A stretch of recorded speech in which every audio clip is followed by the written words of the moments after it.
Saudi আরবের মতো দেশে আজানটাকে তারা চায় একটু আওয়াজ কমিয়ে আনতে। আচ্ছা, আজানের দাবি কি আওয়াজ কমানো, না মানুষের কর্ণকোহরে আজানের আহ্বান ছড়িয়ে দেয়া? এক সময় আজানের বিষয়টা ছিল না।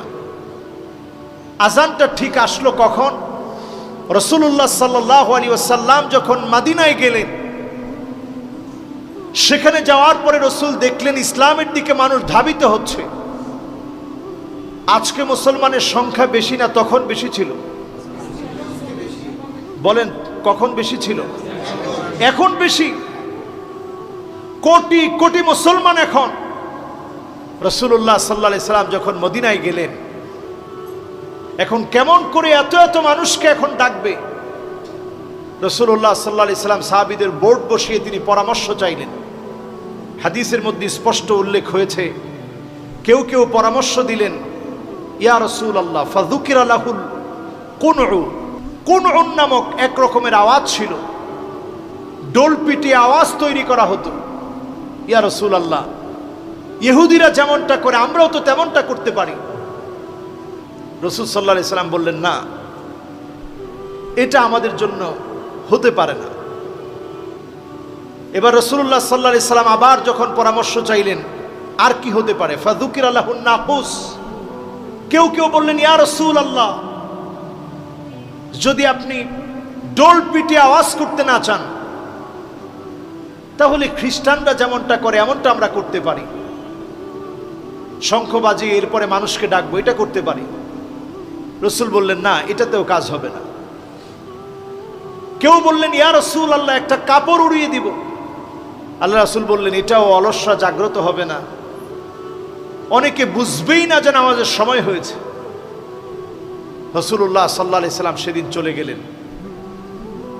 সেদিন চলে যাওয়ার পর রাসূলুল্লাহ সাল্লাল্লাহু আলাইহি ওয়াসাল্লামের কাছে একজন সাহাবী আসলেন, আব্দুল্লাহ ইবনে যায়েদ। ওনার কাছ থেকে যখন শব্দগুলো ছড়িয়ে দেওয়া হলো, আব্দুল্লাহ বিন যায়েদের এই শব্দগুলো বেলাল রাদিয়াল্লাহু তাআলা আনহুকে শিখিয়ে দেওয়ার পর বেলাল রাদিয়াল্লাহু তাআলা আনহু উঁচুতে উঠে তিনি আজান দিলেন। আব্দুল্লাহ ইবনে যায়েদ ওনার এই শব্দগুলো নিয়ে রাসূল বললেন, এত খুশি হলেন আল্লাহর রাসূল। ওমরে ফারুক এসে বললেন, ইয়া রাসূলুল্লাহ, আমিও অনুরূপটা স্বপ্ন দেখেছি। বলেন আল্লাহু আকবার। এই হাদিসটি একাধিক হাদিস গ্রন্থের মধ্যে এসেছে। এইভাবে করে রাসূল করিম সাল্লাল্লাহু আলাইহি ওয়াসাল্লাম আজানের বিষয়টি রাসূলুল্লাহ সাল্লাল্লাহু আলাইহি সাল্লাম সাহাবায়ে কেরামের মাঝে দিয়ে গিয়েছেন। সাহাবায়ে কেরাম রিদওয়ানুল্লাহি আলাইহিম আজমাইন আজানকে ধরে রেখেছিলেন। আজ অবধি আজান আমাদের মাঝে আছে। পৃথিবীর অনেক ইউটিউবার দেখবেন আজান নিয়ে ভিডিও বানায়। এমন অনেক খ্রিস্টান ইউটিউবার আছে, আজান নিয়ে ভিডিও বানাতে গিয়ে বারবার সে কাঁদছে। আজানের ধ্বনিগুলো শুনে অবাক হচ্ছে। একদিকে খ্রিস্টানদের ওই শঙ্খ বাজানোর আওয়াজ দেওয়া হচ্ছে, অথবা ইহুদিদের ডোলের আওয়াজ দেওয়া হচ্ছে, অন্যদিকে আজানের ধ্বনি শোনা হচ্ছে। অমুসলিম হওয়ার পরেও আজানের টান তাদের হৃদয়ের মধ্যে তারা অনুভব করছে। বলেন আল্লাহু আকবার। আজকে এই আজানের ধ্বনি যারাই কমাতে চায় তাদের অজুহাত থাকে। অসুস্থ বাচ্চারা আজানের ধ্বনির কারণে কষ্ট পায়, শিশু বাচ্চারা কষ্ট পায়, অসুস্থরা কষ্ট পায়। আমাদের দেশে মসজিদের সংখ্যা অনেক বেশি। সৌদি আরবে যদি আপনি যান, এত কাছাকাছি মসজিদ নেই। মরুভূমির মধ্যে অনেক দূরে দূরে মসজিদ। আপনি মরুপথে পথ চলতে গিয়ে যখন আজানের ধ্বনি ভেসে আসবে, আপনার কাছে মনে হবে এই তপ্ত গরমের ভিতরে যিনি এক পশলা বৃষ্টি আজানের মধ্য দিয়ে রহমতের ছায়া নামিয়ে দিয়েছেন, তিনি কে? অনেকটা ভালো লাগে। আজানের ধ্বনিটা তো শ্রুতিমধুর। গত জুমাতে আমরা আলোচনা করেছিলাম ইভিনিং প্রাইম রোজ।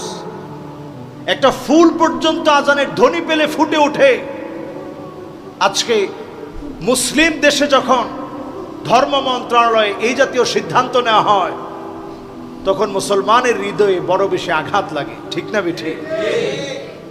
আতওয়ালু আনাক হবে, কিয়ামতের দিন সবচেয়ে উঁচা হবে মুয়াজ্জিনদের গার হবে সবচেয়ে উঁচা। বলেন আল্লাহু আকবার।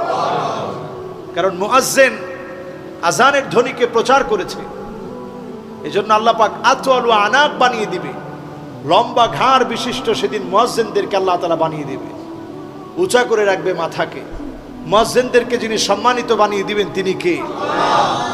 হযরতে বেলাল আযান দিতেন। রাসূল সাল্লাল্লাহু আলাইহি ওয়াসাল্লাম যখন বিদায় নিলেন দুনিয়া থেকে, আবু বকর রাদিয়াল্লাহু তাআলা আনহু বললেন, আযিন ইয়া বিলাল, হে বেলাল তুমি একটু আযান দাও। হযরতে বিলাল আর আযান দিতে চাইলেন না।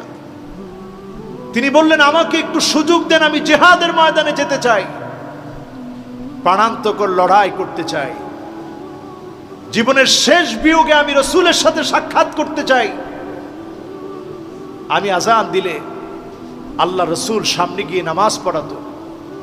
আজকে কেমন করে আমি আযান দিব, রাসূলুল্লাহ নাই, দুনিয়া থেকে আল্লাহ রাসূল বিদায় নিয়েছে, আমি কেমন করে আযান দিব?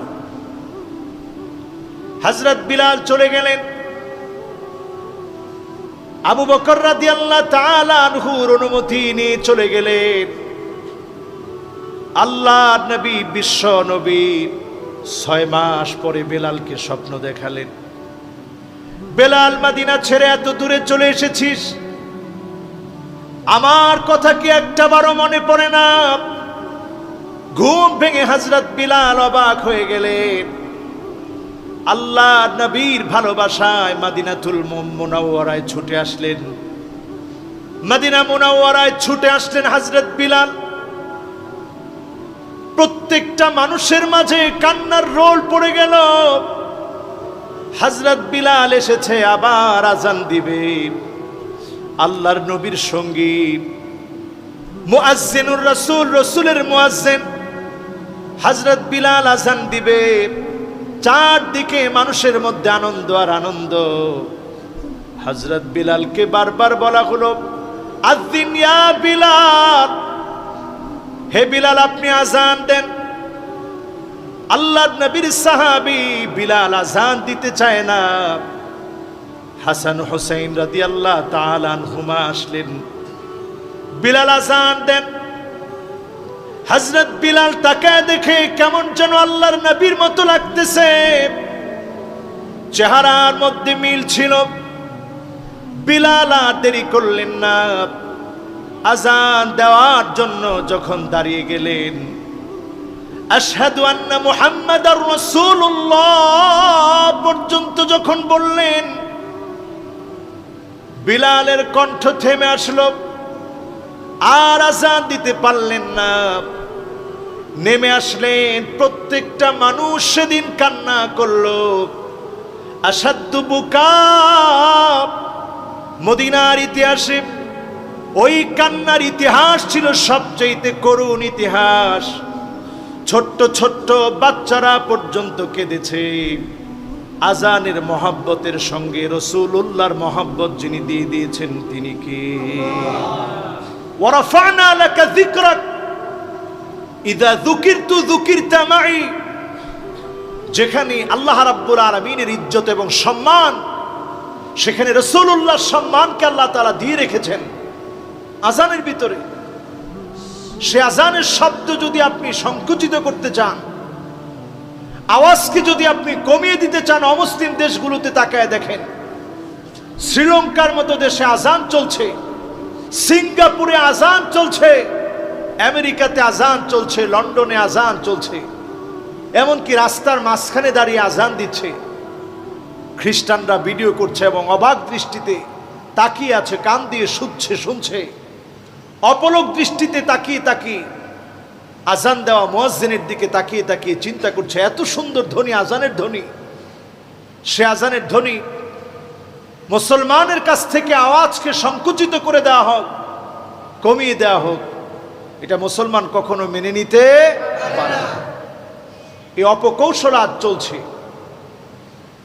কখনো আজানের ধ্বনি স্বল্প করে দেয়া, কখনো বিভিন্ন টুরিস্ট স্পটে মিউজিক দেওয়া, অমুসলিমদেরকে আসার ব্যবস্থা করে দিই, নগ্নতা এবং বেহায়াপনাকে ছড়িয়ে দেয়া, কখনো মহিলাদেরকে নারী স্বাধীনতার নামে গাড়ি ড্রাইভ করা সহ সকল অনুমোদন দিয়ে দেয়া, এ জাতীয় কর্মকাণ্ড করে আমাদেরকে এটা বুঝিয়ে দিচ্ছে এই সময়টা হচ্ছে আখিরুজ্জামান, শেষ সময় আমরা অবস্থান করছি।